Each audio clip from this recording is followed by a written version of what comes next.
ఈరోజు మనకి ఈ ఈ ఈ యొక్క విద్యని నేర్పించేది ఎవరు అంటే బ్రాహ్మణ్స్. మనం నేర్పించాలి.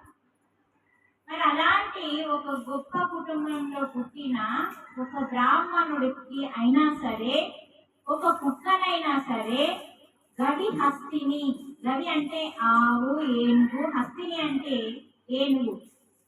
చూడండి, చుని కుక్క, స్వపాకే చెండాలుడు అంటే కుక్కైనా, ఆవైనా, అలాగే ఏనుగైనా, పండితుడైన అంటే పండితుడు బ్రాహ్మణుడు అంటే విద్య వచ్చిన బ్రహ్మ విద్య వచ్చిన బ్రాహ్మణుడైనా సరే, వినయం కలిగిన బ్రాహ్మణుడైనా సరే, ఒక కుక్క మాంసం తినే చెన్నాలుడైనా సరే, వీళ్ళందరినీ నువ్వు సమానమైన దృష్టితో చూసి ఎప్పుడైతే వాళ్ళకు సమానమైన స్థితిని కల్పిస్తావో అప్పుడు నువ్వు పండితుడివి.